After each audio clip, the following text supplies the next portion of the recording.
আসসালামু আলাইকুম ওরহমতুল্লাহি ওবরাকাতুহু বিসমিল্লাহি আলহামদুলিল্লাহি ওয়াসসালাতু ওয়াসসালামু আলা রাসূলিল্লাহ ওয়া আলা আলিহি ওয়া আসহাবিহি ওয়া মান ওয়ালা ওয়া বা'দ ফাকাদ ক্বালা আল্লাহু তাআলা ফিত তানজিলিল আজিজ ওয়া ফুরকানিহিল কদীম আউযু বিল্লাহি মিনাশ শাইতানির রাজীম বিসমিল্লাহির রহমানির রহিম ইয়া আইয়ুহাল্লাযীনা আমানু কুতিবা আলাইকুমুস সিয়ামু কামা কুতিবা আলাল্লাযীনা মিন ক্বাবলিকুম লাআল্লাকুম তাত্তাকুন সাদাকাল্লাহুল আযীম। সুপ্রিয় দর্শক শ্রোতা, কাছে দূরে বিশ্ব জুড়ে যে যেখান থেকে বাংলা ভিশন দেখছেন, আপনাদের সকলকে আন্তরিক প্রীতি, শুভেচ্ছা ও স্বাগত জানিয়ে শুরু করছি আপনাদের প্রিয় অনুষ্ঠান ফুরুটিকা নিবেদিত রমাদান ও আমাদের জীবন, পাওয়ার্ড বাই স্পার ড্রিঙ্কিং ওয়াটার।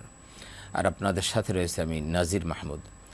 দর্শক, আপনিও চাইলে আমাদের অনুষ্ঠানে সরাসরি অংশগ্রহণ করতে পারেন। সেজন্য আমাদের স্কলে যে নাম্বারগুলো আছে সেখানে আপনাকে ফোন করতে হবে। আপনারা অবগত আছেন যে প্রতিদিন ঠিক এই সময় আমরা আপনাদের সামনে উপস্থিত হই। সমসাময়িক গুরুত্বপূর্ণ রমজান রিলেটেড কোনো বিষয় নিয়ে আমরা আলোচনা করি এবং আপনাদের প্রশ্নের জবাব দেওয়া থেকে আজও আমরা তেমন একটি গুরুত্বপূর্ণ বিষয় নিয়ে আলোচনা করব, তা হলো চরিত্র সংশোধন এবং আলোকিত মানুষ গড়ার রমজানের ভূমিকা। আলোকিত মানুষ গড়ার রমজানের কী ভূমিকা, আমরা এই বিষয়ে নিয়ে আলোচনা করব। মূলত রমজান আমাদের মাঝে এসেছে, আল্লাহ পাক রোজাকে ফরজ করেই দিয়েছেন যেন আমরা আলোকিত মানুষ হতে পারি। আল্লাহ বলছেন লাআল্লাকুম তাত্তাকুন, যেন তোমরা তাকওয়া অর্জন করতে পারো। যারা তাকওয়া অর্জন করে তাদেরকেই মুত্তাকি বলা হয়। আর মুত্তাকি মানেই হলো আলোকিত মানুষ। মুত্তাকি মানে হলো চরিত্র সংশোধিত একজন মানুষ। আমরা সে বিষয়ে আলোচনা করব। এই বিষয়ের উপর আলোচনার জন্য দেশের বরেণ্য দুজন ইসলামী চিন্তাবিদ আমাদের মাঝে উপস্থিত হয়েছেন। চলুন তাদের সাথে পরিচিত হয়ে। আমার ডানে রয়েছেন বিশিষ্ট ইসলামী চিন্তাবিদ, শিক্ষাবিদ, গবেষক হযরত মাওলানা অধ্যাপক ডক্টর মোহাম্মদ গোলাম রব্বানী, উর্দু বিভাগ, ঢাকা বিশ্ববিদ্যালয়। আসসালামু আলাইকুম ওরহমতুল্লাহি ওয়া বারাকাতুহু। ওয়ালাইকুম আসসালাম ওয়া রাহমাতুল্লাহি ওয়া বারাকাতুহু। আমাদের সাথে আর রয়েছেন বিশিষ্ট ইসলামী চিন্তাবিদ এবং শিক্ষাবিদ, মুফাসসির কোরআন হযরত মাওলানা মোহাম্মদ আরিফুল ইসলাম আশরাফি, খতিব বাইতুত তাকওয়া জামে মসজিদ, ডেমরা, ঢাকা। আসসালামু আলাইকুম ওয়া রাহমাতুল্লাহি ওয়া বারাকাতুহু। ওয়ালাইকুম আসসালাম ওয়া রাহমাতুল্লাহি ওয়া বারাকাতুহু। আহলান সাহলান, আপনাদেরকে আমি স্বাগত জানাচ্ছি। আমি প্রথমে গোলাম রব্বানী স্যার আপনার কাছে আসব যে রমাদান মূলত এসেছে আমাদের চরিত্র সংশোধনের জন্যই। আজকে যে বিষয়টা, যে চরিত্র সংশোধন বা আলোকিত মানুষ, চরিত্র সংশোধন হয়ে গেলেই সে আলোকিত মানুষ হয়ে যায়। তো আলোকিত মানুষ গঠনে রমজানের কি ভূমিকা রয়েছে, আপনি আমাদের দর্শকদের জন্য কি বলবেন? আলহামদুলিল্লাহ ওয়াকাফা ওয়া সালামুন আলা ইবাদিহিল্লাযিনা ইসতাফা।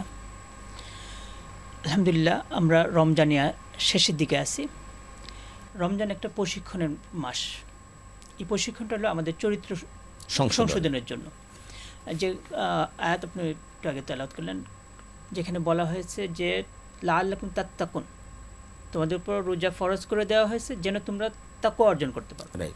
তাকওয়া চরিত্রে এমন একটা বিষয় যেটা হয়ে গেলে একদম সব কিছু ঠিক হয়ে যাবে। যদি আমাদের যেমন হার্টে যদি আমাদের রক্তের সাপ্লাইটা যদি ঠিকমতো চলে, তাহলে আমার পুরো বডি কিন্তু ঠিকমতো চলবে। কিন্তু রক্তের সাপ্লাইটা যদি ঠিকমতো না চলে, এখানে যদি এদিক সেদিক করে, তাহলে দেখে যে সব জায়গায় সমস্যা দেখা দিবে। তো ঠিক তাকওয়া যদি আমার মধ্যে চলে আসে, তাহলে আমার চরিত্র সংশোধন হবে। আমরা এটা বলতে পারি যে তাকওয়া হলো একটা অতন্দ্র প্রহরী, সবসময় মানুষকে ভালো পথে পরিচালিত করে। আমরা চরিত্র বলতে কি বুঝি? চরিত্র বলতে বুঝি যে ভালো কাজগুলিকে গ্রহণ করা, মন্দ কাজ থেকে বিরত থাকা। এই রোজা যে আছে, রোজার বিষয়টা আমরা যদি বলি, রোজার মধ্যে আমাদের কী বলা হচ্ছে যে যদি তুমি রোজা রাখো আর যদি কিছু জিনিস থেকে বিরত না থাকতে পারো, তাহলে এরকম যেন শুধু তুমি উপবাস থাকলে, তাহলে আমি উপবাস থাকা তো আমার দরকার নেই, শুধু আমার উপবাস থাকা দরকার। তাহলে কিছু জিনিস থেকে, মানে শুধু আমি খাবার এবং পানীয় এগুলি থেকে বিরত থাকলে হবে না, আমাকে আরও কয়েকটা জিনিস থেকে বিরত থাকতে হবে। যেমন আমার মুখটাকে নিয়ন্ত্রণ করতে হবে, গীবত থেকে নিয়ন্ত্রণ করতে হবে, বা পরনিন্দা থেকে করতে হবে, মিথ্যা থেকে নিয়ন্ত্রণ করতে হবে। জিহ্বার মধ্যে অনেক ধরনের গুনাহ হতে পারে, সেগুলি থেকে আমাকে বিরত থাকতে হবে। আমাকে কানকে নিয়ন্ত্রণ করতে হবে, মানে যেটা শোনা জায়েজ নেই, যেটা আমাদেরকে হারাম করে দেওয়া হয়েছে, সেগুলি শোনা যাবে না। চোখকে আমাকে নিয়ন্ত্রণ করতে হবে। যে রমজানের আগে আমরা যে জিনিসগুলি দেখতেছিলাম, আমরা সাধারণত রমজানের সময় রোজা রেখে আমরা সেটা অ্যাভয়েড করি। কেন অ্যাভয়েড করি? রোজা আমাকে শিখিয়েছে যে আমাকে এটা অ্যাভয়েড করতে হবে। এখানে যে রোজার যে বিষয়টা, সিয়াম যে সোম মানে সংযম, এখানে সংযম শেখানো হচ্ছে। সংযমটা এমন একটা জিনিস যে আমি যদি ধরেন ছোটো বাচ্চারাও যদি বাথরুমে গিয়ে সে ইচ্ছা করলে পানি খেতে পারে, সে কিন্তু পানি খাচ্ছে না। কেন? সে আল্লাহকে ভয় করতেছে, যা জানে এখানে আমার মা বাবা দেখবে না, আমার ভাইয়েরা দেখবে না, বোনেরা দেখবে না, কেউ দেখবে না, কিন্তু তারপর সে এখানে খাচ্ছে না। কেন খাচ্ছে না? সংযম শিখতেছে, আল্লাহকে ভয় করে। এই জিনিসটা যদি আমার ভিতরে চলে আসে, তাহলে আমি কখনো আমার দ্বারা পাপ হওয়া সম্ভব না। আমি একটা মেয়েকে আড়ালে পেলাম, এক রাস্তায় পেলাম, একা একই যাচ্ছে বলে আমি কখনো ইফটিজিং করবো, এরকম হতেই পারে না। একটা বিষয় যে যদি আমরা জানি যে রাসূলুল্লাহ সাল্লাল্লাহু আলাইহি ওয়াসাল্লামের কাছে একবার জিজ্ঞাসা করা হয়েছিল, মানে রাসূল সাল্লাল্লাহু নিজেই বলছেন যুবকদেরকে, এই যুবকরা তোমরা যদি তোমাদের চরিত্রকে যদি সংশোধন করতে চাও, চরিত্রকে যদি নিয়ন্ত্রণ করতে চাও, তাহলে তোমরা যাদের সামর্থ্য আছে তারা বিয়ে করে ফেলো, আর যদি বিয়ে না করতে পারো তাহলে বিকল্প কি? রোজা। তাহলে রোজাটা হলো আমাদের চরিত্রটাকে নিয়ন্ত্রণ করার জন্য একটা অন্যতম একটা মাধ্যম। জি ধন্যবাদ। আপনার কাছে আমি আবারও আসবো ইনশাল্লাহ। আমি আসছি মাওলানা আরিফুল ইসলাম আশরাফি আপনার কাছে। আমরা আজকে যে বিষয় নিয়ে আলোচনা করছি, চরিত্র সংশোধন এবং আলোকিত মানুষ গঠনে, মানুষ তৈরিতে রমজানের যে ভূমিকা। আমরা দেখি যে রমজানের আগে আসলে মানুষের মধ্যে এক ধরনের চারিত্রিক তাদের অবস্থা থাকে। রোজা তাকে আসলে একটা সংযমী জীবন দান করে এবং রোজার মধ্যে সেই সংযমটা সে অর্জন করার চেষ্টা করে। আপনি আসলে কি বলবেন আমাদের দর্শকদের জন্য যে রোজা আমাদেরকে কি সংযম শিক্ষা দেয় বা চরিত্র গঠনে কি ভূমিকা রাখতে পারে? আসলে রমজানের প্রধান উদ্দেশ্যই হচ্ছে মানুষকে পিউরিফাই করা। আল্লাহ পাক দিয়ে ইরশাদ করেছেন লাআল্লাকুম তাত্তাকুন, যেন তোমরা পরেজগার হতে পারো, মুত্তাকি হতে পারো।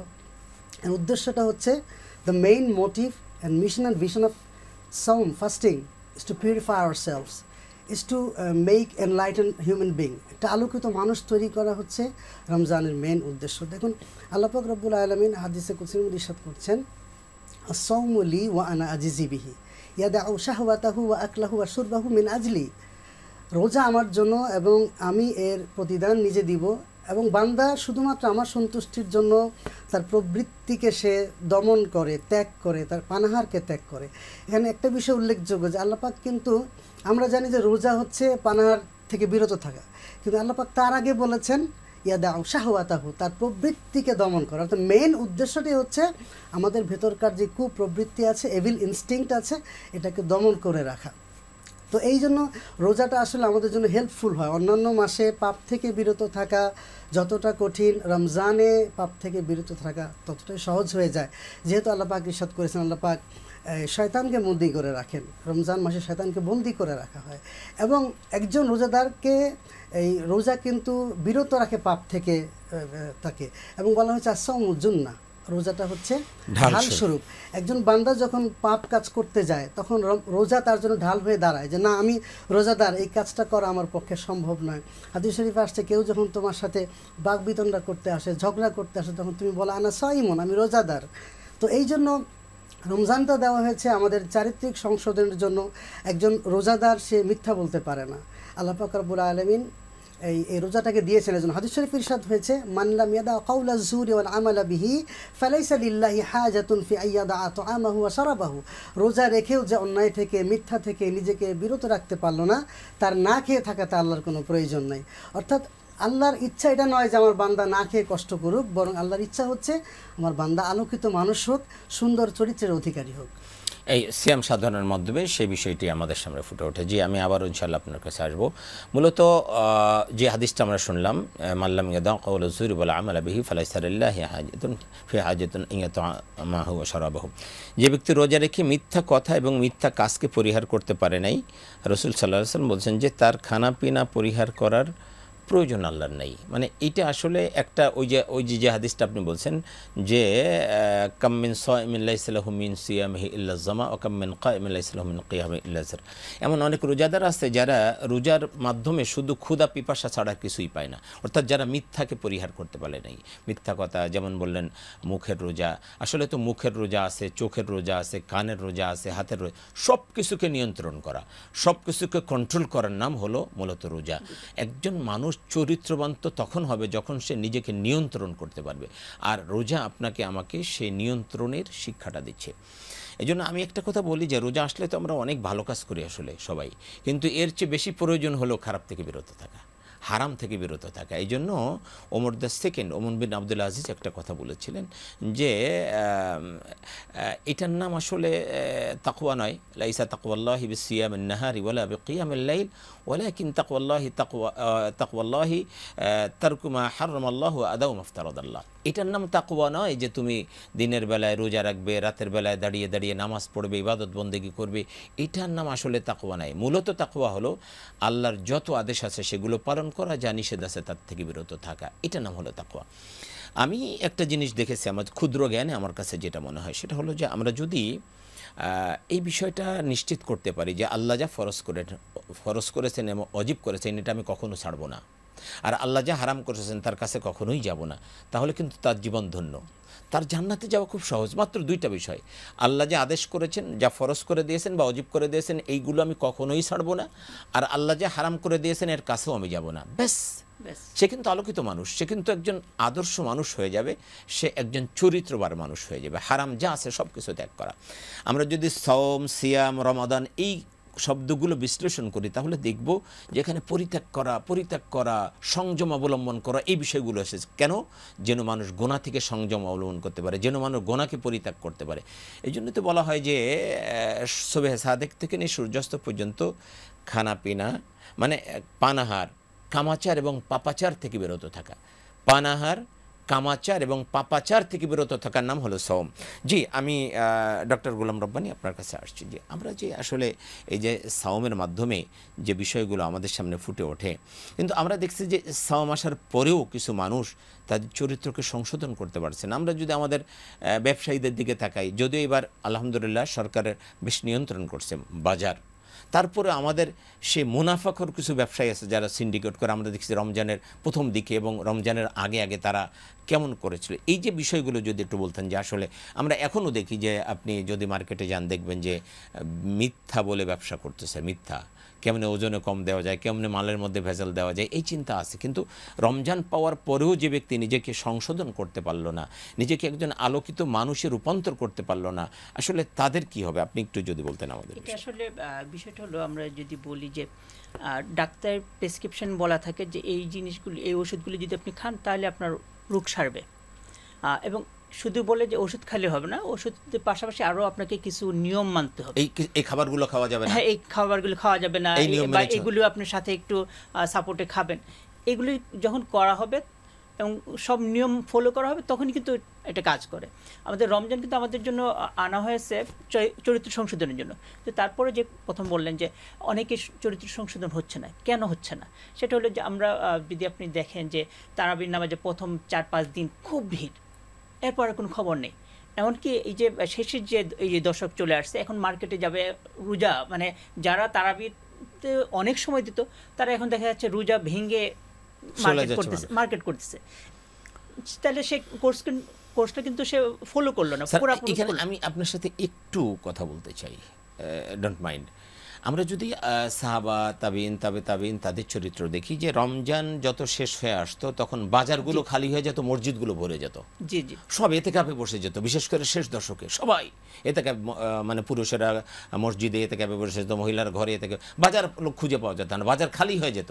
আর আমাদের যে উল্টা একটা চিত্র আপনি দেখলেন, বললেন যে রমজান শেষ হয়ে আসতেছে, বাজারগুলো জমজমাট হয়ে যাচ্ছে আর মসজিদগুলো খালি হয়ে যাচ্ছে। মানে সম্পূর্ণ উল্টো চরিত্র। আমাদের পূর্বপুরুষদের চরিত্র আর আমাদের চরিত্র সম্পূর্ণ পরিবর্তন হয়ে গেছে। অথচ রমজানের প্রত্যেকটা মুহূর্ত কত মূল্যবান, যে আমাদের এই সময়টা কাজে লাগানো দরকার। তেলাওয়াত, তাসবিহ, তাহলিল। জি, যে আমাদের আফসোস হওয়া দরকার যে আমাদের রমজান শেষ হয়ে আসতেছে, কারণ আমরা জানি রাসূলুল্লাহ সাল্লাল্লাহু আলাইহি ওয়াসাল্লাম 3টা ধাপে উঠেছিলেন মসজিদে জুমায়। যখন উঠতেছিলেন যে কেউ রমজান পেয়ে, এখানে একটা হলো যে রমজান পেয়েও যদি সে তার নিজের গুনাহ মাফ না করাতে পারে, নিজেকে মানে দুজক থেকে না বাঁচাতে পারে, তাহলে সে ধ্বংস হয়ে যায়। হুজুর বললেন, বাস জিবরিল বললেন যে জিবরিল আমি বললেন। তো এই যে এখানে ধ্বংস হয়ে যাওয়ার বিষয়টা আছে, যে আমি রমজান শেষ হয়ে যাচ্ছে কিন্তু আমি কিন্তু কখনো মুহাসাবা করতেছি না, আমি কখনো হিসাব করতেছি না যে আমি আসলে কয়টা ভালো কাজ করলাম, কয়টা খারাপ কাজ করলাম। আমরা মার্কেটের দিকে চলে যাচ্ছি, আমরা ঈদের দিকে মনোযোগী হয়ে যাচ্ছি। কিন্তু যেটা বলা হচ্ছে, যারা রোজা ঠিকমতো পালন করে তাদের জন্য ঈদ, আর যারা ঠিকমতো রোজা পালন করে না, আমার চাচা বলতেন যে তাদের জন্য ওয়াঈদ, ওয়াইদ মানে ধমকি, শাস্তির বিষয়। তাহলে আমরা ঠিকমতো রোজা পালন করলাম না, নিজেকে গড়ে তুললাম না। আমাদের রমজানটা কেন আসে? একটা মাসের যেন আমি নিজেকে সংশোধন করতে পারি, সামনের 11 মাস যেন আমার সুন্দর করে চলে, এটা হলো মূল টার্গেট। দেখা যাচ্ছে যে আমাদের রমজানের শুরুতেই আমরা হোঁচট খেয়ে যাচ্ছি, তাহলে তো হবে না। আমাকে সংশোধিত হতে হবে এবং পুরা রমজান মাস সেভাবে আমাকে চালাইতে হবে। আমরা একটা ফোন নিয়ে আলোচনা আসবো। দর্শক আসসালামু আলাইকুম। হ্যালো।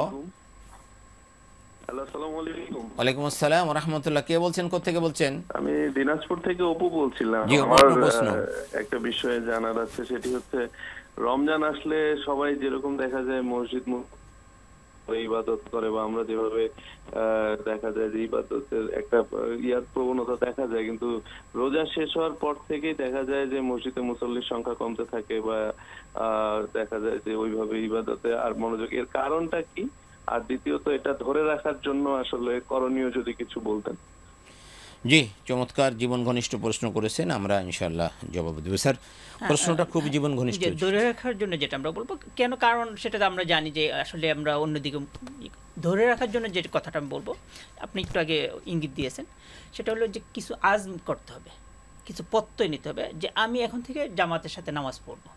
ব্যাস এই একটা আমি একটা প্রত্যয় নিয়ে নিই যে আমি এখন তো প্রতিদিন রমজানে আমি 1 পারা 2 পারা করে তেলাওয়াত করেছি, প্রতিদিন 1 পারা আমি পড়বো না, কিন্তু 5 পৃষ্ঠা করে কোরআন শরীফ তেলাওয়াত করব ফজরের পরে, তারপর আমি অন্য কাজ শুরু করব। আমার দিনটা শুরু হবে কোরআন শরীফ তেলাওয়াতের মাধ্যমে। ব্যাস এই যদি আমার যদি ইচ্ছা, আমি যদি প্রত্যয় আমি নিতে পারি এবং সেটা যদি আমি বাস্তবায়ন করা শুরু করে দিই, আর আমার ভিতরে তো অভ্যাস হয়ে গেছে, মানুষ কিন্তু অভ্যাসের দাস যেটাকে বলা হয়, যে অভ্যাস যদি তার ভিতরে হয়ে যায়, যেমন আমার একটা অভ্যাস আছে মাগরিবের পরে আমি কোরআন তেলাওয়াত করি। এটাই দেখা যাচ্ছে যদি কোরআন তেলাওয়াত না করা হয় তাহলে ভালো লাগে, মানসিকভাবে অশান্তি লাগে। এটা যদি আমাদের অভ্যাসে পরিণত করতে পারি, কিছু ইবাদত, হাদিসে কি বলা হচ্ছে যে অল্প ইবাদত কিন্তু যেটা নিয়মিত করা হয় সেটা আল্লাহর কাছে বেশি প্রিয়। ধন্যবাদ আপনাকে। আমরা অল্প কিছু টার্গেট করব, যে টার্গেটটা আমরা সারা বছর পালন করার জন্য নিয়ত করব। আমরা ইনশাআল্লাহ আলোচনা করব ছোট্ট বিরতির পর। প্রিয় দর্শক, আপনারা দেখছেন ফ্রুটিকা নিবেদিত রমাদান আমাদের জীবন, পাওয়ার্ড বাই এসপার ড্রিঙ্কিং ওয়াটার। আমরা বাদবাকি আলোচনা শুনবো ছোট্ট বিরতির পরে। বাংলা ভিশনের সাথেই থাকুন।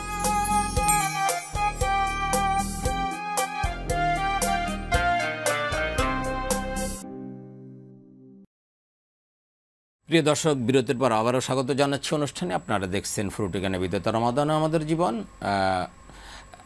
Powered by এসপার drinking water. আমরা একটা প্রশ্ন নিয়ে অনুষ্ঠানে ঢুকবো। জি দর্শক, আসসালামু আলাইকুম। হ্যালো। ওয়ালাইকুম আসসালাম, কুষ্টিয়া থেকে খয়েম বলছিলাম। হ্যালো। রমজান মাসে রাতের নামাজের হাদিসটা। হ্যালো, আপনি একটু আবার একটু বলেন, আমরা শুনতে পাইনি। আসসালামু আলাইকুম। ওয়ালাইকুম আসসালাম ওয়া রাহমাতুল্লাহ। রমজান মাসে রাতের নামাজের হাদিসটা কেমন করে লেখা আছে এটা শুনতে চাচ্ছিলাম। রমজান মাসে রাতের নামাজের হাদিসটা, তাই না? জি, ধন্যবাদ। আপনি আমাদের সাথে থাকুন, ইনশাল্লাহ আমরা জবাব দিব। আমাদের এক ভাই প্রশ্ন করেছেন, রমজান মাসে রাতের বেলার যে হাদিসটা, এটা আমরা মানে কি করে, উনি সরাসরি সেটা জানতে চাচ্ছেন হাদিসটা, রাতের নামাজের বিষয়। হ্যাঁ, না রাতের নামাজের বিষয়। রমজান মাসে যে মা কানা রাসূল সাল্লাল্লাহু আলাইহি ওয়াসাল্লাম ইউসাল্লি,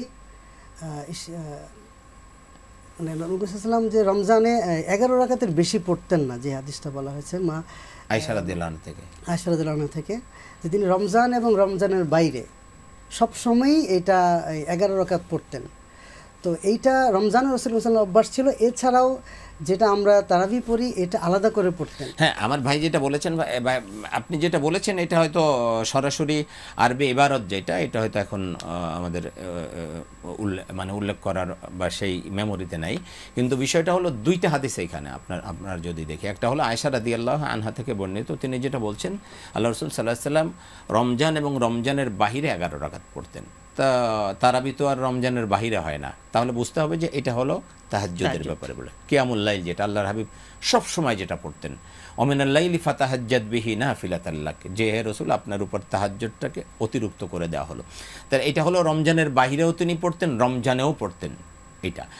আর তারাবির জন্য যেটা, এটা হলো ইবনে আব্বাস রাদিয়াল্লাহু আনহু থেকে বর্ণিত একটা সহিহ হাদিস আছে। রাসূল পাক সাল্লাল্লাহু আলাইহি ওয়াসাল্লাম এই তারাবির নামাজ পড়েছেন, তবে একাকী পড়তেন। সাহাবারা এসে সাথে যোগ হলেন। দ্বিতীয় দিন আবার আল্লাহর হাবিব পড়লেন, দেখলেন যে আরও বেশি সাহাবী এসে ওনার পিছনে যোগ হয়েছেন। তৃতীয় দিন তিনি যখন পড়লেন, দেখলেন যে অনেক বেশি সাহাবী চলে এসেছেন। তো এটা সাহাবীদের জন্য কষ্টকর হয়ে যেতে পারে উম্মতের জন্য, এই জন্য পরের দিন উনি আর আসেনি, উনি একাকী আবার ঘরে পড়েছেন। এরকম একটি রেওয়ায়েত পাওয়া যায়। এবং হযরত ওমর রাদিয়াল্লাহু আনহুর সময়, এটা একদম অফিসিয়ালি ওমর রাদিয়াল্লাহু আনহু একজন ইমাম ঠিক করে দিয়ে একেবারে 20 রাকাত তারাবি তিনি নির্ধারিত করে দিয়েছেন জামাতের সাথে, এবং এ ব্যাপারে সমস্ত সাহাবী ঐক্যমত পোষণ করেছেন। বিশেষ করে আয়েশা রাদিয়াল্লাহু আনহা, আল্লাহর হাবিবের আমল নাই, আল্লাহর হাবিব আমল করেন নাই এমন কোনো আমল যদি দেখতেন, উনি সাথে সাথে প্রতিবাদ করতেন, সাথে সাথে। কিন্তু এই ব্যাপারে আয়েশা রাদিয়াল্লাহু আনহাও কোনো প্রতিবাদ করেন নাই, এবং অন্যান্য সাহাবীরা যারা ছিলেন তারা কেউ এর প্রতিবাদ করেন নাই যে না এরকম করা যাবে না। তার মানে হলো ইজমা এ সাহাবা, সাহাবীদের ইজমা যেটা, এটা। সুতরাং আল্লাহ রাসূল সাল্লাল্লাহু আলাইহি ওয়াসাল্লামের ওই হাদিসটা যদি আমরা দেখি, আল্লাহ রাসূল সাল্লাল্লাহু আলাইহি ওয়াসাল্লাম বলছেন যে তোমরা আমাকে অনুসরণ করবে এবং আমার পরে আমার খলিফাদেরকে, খলিফা রাশিদিন যারা আছে তাদেরকে তোমরা অনুসরণ করবে, তাই না? সুতরাং সেই জায়গা থেকে কেউ যদি এটাকে অস্বীকার করে, তাহলে আল্লাহর হাবিবের ওই হাদিসকে অস্বীকার করা হবে। সুতরাং ওমর রাদিয়াল্লাহু আনহুর সময় একদম যেটা অফিসিয়াল এটা করা হয়েছে, একদম সেটাকে আমরা কোনোভাবেই মানে দুর্বল চোখে দেখতে পারি না বা অবহেলার চোখে দেখতে পারি না। অবশ্যই সেটার উপরে আমল করতে হবে, এবং এটাই হলো ডিসিশন। সুতরাং তারাবি এবং তাহাজ্জুদ দুইটা সম্পূর্ণ আলাদা বিষয়। আমরা সেই বিষয় নিয়ে ইনশাআল্লাহ আমাদের মধ্যে যেন কোনো রকম কোনো সংশয় সন্দেহ না থাকে। সুতরাং তাহাজ্জুদকে যেন আমরা তারাবির মধ্যে মিশাই না ফেলি, কারণ রমজানের বাহিরেও বলা হয়েছে, রমজানের বাহিরেও তারাবি হয় না।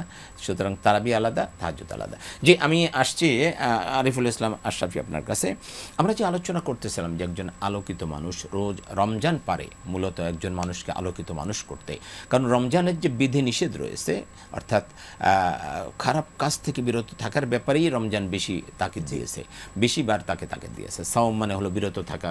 তো এই যে বিষয়টা আপনি কি বলবেন যে আসলে প্র্যাকটিক্যালি আমরা এই মানুষগুলো, যে যেমন একটা প্রশ্ন করছে যে রমজানের পরে আমরা ইবাদতগুলো কীভাবে ধরে রাখতে পারি, এই যে রমজানের যে ট্রেনিংটা নেওয়া হচ্ছে, এইটাকে আমরা কিভাবে অব্যাহত রাখতে পারি এবং আমরা যেন আরও ভালো মানুষ হয়ে যেতে পারি আস্তে আস্তে করে, সেই বিষয়টা যদি আপনি একটু বলতেন। আসলে আমরা যদি রমজানের সবগুলো হক যদি আদায় করি পরিপূর্ণভাবে, উৎকৃষ্ট রোজা যদি আমরা রাখতে পারি, এবং গাজ্জালী রহমতুল্লাহ আলাইহি তিনি রোজাকে 3টি ভাগে ভাগ করেছেন। একটি হচ্ছে সাধারণ শ্রেণীর রোজা, আরেকটা হচ্ছে মধ্যম শ্রেণীর রোজা, আরেকটা হচ্ছে উৎকৃষ্ট লোকের রোজা।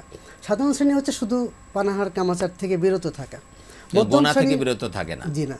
আর মধ্যম শ্রেণীর রোজা হচ্ছে পানাহার কামাচারের সাথে সাথে তার শরীরের প্রতিটি অঙ্গ প্রত্যঙ্গের রোজা রাখা, অর্থাৎ সে সমস্ত রকম পাপাচার থেকে বিরত থাকবে। আর উৎকৃষ্ট রোজা হচ্ছে এই সবগুলোর পাশাপাশি সে নিজের চিন্তা চেতনাকেও কোনো রকম বাজে চিন্তা চেতনা তার মাথায় আনবে না, দুনিয়ার সবকিছুকে পরিত্যাগ করে আল্লাহর সন্তুষ্টির জন্য নিজেকে একেবারে নিবেদিত করে তার মাইন্ডকেও সে কন্ট্রোল করবে। এবং এই যে রোজার যে 1 মাস যে সিয়াম সাধনার যে অনুশীলন, এটা কিভাবে ধরে রাখা যায়, ইবনে রাজব হাম্বলী রহমতুল্লাহ আলাইহি বলেছেন যে একজন মুসলমানের জন্য তার গোটা জীবনটাই রমজান। কারণ রমজানে আমরা যেমন পাপ থেকে বিরত থাকি, অন্যায় করি না, মিথ্যা বলি না, মানুষকে ঠকাই না, ঠিক একইভাবে একজন মুসলমান তার গোটা জীবনে কখনোই মিথ্যা বলতে পারে না। মিথ্যা ইসলাম অ্যালাউ করে না। মানুষকে ঠকানো, মানুষের হক নষ্ট করা, মানুষের সাথে প্রতারণা করা, নবীজি বলেছেন গাশানা ফালাইসা মিন্না, যে আমাদের সাথে প্রতারণা করলো সে আমার দলভুক্ত নয়। তো এইভাবে করে আমরা যদি উৎকৃষ্ট রোজা রাখতে পারি, সিয়াম সাধনার সিয়ামটা একটা সাধনার বিষয়, শুধু না খেয়ে থাকলাম, অন্যায় করলাম না, সাধনা অর্থাৎ নিজেকে সম্পূর্ণরূপে আল্লাহর সন্তুষ্টির জন্য বিলিয়ে দেওয়া, এটা হচ্ছে সিয়াম সাধনা। তো আমরা যদি সেইভাবে করে প্রকৃতপক্ষে রোজার হকগুলো আদায় করে আমরা যদি রাখতে পারি, সেক্ষেত্রে আমরা কখনোই মানে অন্যায় আমাদের দ্বারা সম্ভব না। একজন আলোকিত মানুষ, উৎকৃষ্ট মানুষ, উন্নত চরিত্রের মানুষ, বিশেষ করে রাসূল করিম সাল্লাল্লাহু আলাইহি ওয়াসাল্লামকে যদি আমরা পরিপূর্ণভাবে অনুসরণ করি, আমার নবীজি এমন আদর্শ, যে আদর্শকে চোখ বন্ধ করে অনুসরণ করা যায়। দুনিয়ার অনেক মতবাদ আছে, অনেক মানুষের থিওরি আছে, যেগুলোর মধ্যে ভালো দিক আছে, খারাপ দিক আছে, কিন্তু আল্লাহ হাবিব সাল্লাল্লাহু আলাইহি ওয়াসাল্লামের গোটা চরিত্রের মধ্যে, যে আদর্শের মধ্যে কোনো রকম পঙ্কিলতা নাই, কোনো রকম ফাঁকফোকর নাই, শুধু শান্তি আর শান্তি এবং সুন্দর জীবন। জি, ধন্যবাদ আপনাকে, চমৎকার বলছিলেন স্যার। আমি অনুষ্ঠানের শেষ দিকে চলে এসেছি, আমি আপনার কাছ থেকে 1 মিনিট শুনবো যে আজকের বিষয়ের উপরে যে চরিত্র সংশোধন এবং আলোকিত মানুষ গঠনে রমজানের যে ভূমিকা, এটার উপর মুলাখাস যদি আপনি কিছু বলতেন। জি, আমরা চেষ্টা করব কোরআনকে ধরার জন্য, কারণ আমরা জানি রমজানের যে সবচেয়ে বড় যে তোহফা বা উপহার সেটা হলো কোরআন। কোরআনকে আমরা প্রতিদিন কিছুটা, যেমন আমি বলেছিলাম যে 5 পৃষ্ঠা আমরা তেলাওয়াত করব কমপক্ষে, আর একটা আয়াত হলেও আমি অনুবাদ পড়ার চেষ্টা করব, এবং প্রতিদিনই আমি কিছু নিয়ত করব যে আমি নতুন নতুন কিছু সুন্নত, কিছু বিষয় রসুলের আদর্শ সেকে আমার ভিতরে যেন প্রতি সপ্তাহে যেন বাড়তে থাকে। আমি হয়তো মেসওয়াকটা ধরলাম, আমি একটা হয়তো আরেকটা সুন্নত ধরলাম, এভাবে যেন একটা একটা করে সুন্নত যেন আমার প্রতিদিন আমার ভিতরে আসতে থাকে, তাহলে আমরা পরিপূর্ণতা আসবে। সবসময় যেন আমি গুনাহকে পরিত্যাগ করতে পারি, আজকে 2টা আগামী দিন 3টা, মানে আমার মধ্যে যে গুনাহগুলো আছে সেগুলো যেন আমি পরিত্যাগ করে ফেলতে পারি। হয়তো আমার মধ্যে 10টা গুনাহ আছে, আমি টার্গেট করলাম একসাথে হয়তো পারলাম না, একটা গুনাহকে আমি মাইনাস করলাম যে এই 1 সপ্তাহ বা এই 1 মাস আমি এইভাবে গুনাহ করব না, তারপরে মাসে আরেকটা, এইভাবে যদি আমরা টার্গেট করি তাহলে আমরা একসাথে সব ছেড়ে দিতে পারলে তো সর্বোত্তম। এর একসাথে যদি নাও পারি, অন্তত প্রতিদিন যেন কিছু গুনাহ আমরা পরিত্যাগ করার চেষ্টা করি। এবং একটা হাদিসে বলা হয়েছে যে ওই ব্যক্তির জন্য ধ্বংস যার আজকের দিনটা গতকাল থেকে উত্তম নয়, মানে গতকাল থেকে আজকের দিনটা যেন উত্তম হয়, আমি যেন খারাপ কাজ গতকাল যেটা করেছে আজকের জন্য সেটা না হয়, এই ব্যাপারে আমাকে ইনশিওর করতে হবে, তাহলে জীবন উন্নত হবে। আপনাদের উভয়কে অনেক ধন্যবাদ। প্রিয় দর্শক, আমরা অনুষ্ঠানের শেষ দিকে চলে এসেছি। রোজা মূলত আমাদের মাঝে ফরজ করাই হয়েছে যেন আমরা উত্তম মানুষ হতে পারি। আল্লাহ বলছেন লাআল্লাকুম তাত্তাকুন, যেন তুমি তাকওয়া অর্জন করতে পারো, মুত্তাকি হতে পারো। মুত্তাকি মানেই হলো আলোকিত মানুষ। মুত্তাকি কাদেরকে বলা হয়? ওমর রাদিয়াল্লাহু আনহু হযরত উবাই ইবনে কাবকে বললেন যে আচ্ছা, আল্লাহ পাক বারবার যে তাকওয়ার কথা বলেছেন, এই তাকওয়া আসলে কি? তখন বললেন যে ওমর, আপনি কি কাঁটাযুক্ত কোনো বাগানের ভিতর দিয়ে হেঁটেছেন? বলে হ্যাঁ। বলে কিভাবে হেঁটেছেন? বলে আমার কাপড় চোপড় আটসাট করে বেঁধে অত্যন্ত সতর্কতার সাথে পা ফেলে এগিয়েছে যাতে কাঁটা আমার গায়ে না বিঁধে। বলে এটা হলো তাকওয়া। আপনি দুনিয়ার মধ্যে থেকে চলবেন, বিভিন্ন ধরনের গুনাহের কাঁটা, সগীরা কবিরা, শিরক বিদআত, নির্লজ্জতা, বেহায়াপনা, অমক তমক, বিভিন্ন ধরন অশ্লীলতা, লোভ লালসা, বিভিন্ন ধরনের গুনাহের কাঁটা আপনার গায়ে বিঁধতে চাইবে। এর থেকে আত্মরক্ষা করে চলার নাম হলো তাকওয়া। রোজা আপনাকে সেই শিক্ষাটা দেয়। আমি যদি সত্যিকারে নিজেকে উন্নত মানুষ করতে চাই, আমি যদি নিজেকে সত্যিকারে আলোকিত মানুষ করতে চাই, 2টা কাজ করতে হবে। এক হলো ভালো কাজ করতে হবে, খারাপ কাজ থেকে বিরত থাকতে হবে। আর রোজা আপনাকে আমাকে হাতে কলমে সেই শিক্ষা দিচ্ছে আমরা যেন ভালো কাজ করতে পারি। আল্লাহ পাক আমাদের সকলকে উন্নততর চরিত্র গঠন করার তৌফিক দান করুন। ইসলামের আলোকে পরিপূর্ণ শরিয়া মোতাবেক আমাদেরকে চলার তৌফিক দান করুন। আজকের মতো বিদায় নিচ্ছি। দেখা হবে আগামীকাল ঠিক এই সময়ে। আপনারা দেখবেন ফুরুটিকা নিবেদিত রমাদান আমাদের জীবন, powered by sparkling drinking water. সেই অনুষ্ঠান দেখার সাদর আমন্ত্রণ জানিয়ে আপনাদের ইহকালীন পরকালীন কল্যাণ কামনা করে আজকের মতো বিদায় নিচ্ছি। আল্লাহ হাফেজ। আসসালামু আলাইকুম ওয়া রাহমাতুল্লাহি ওয়া বারাকাতুহু।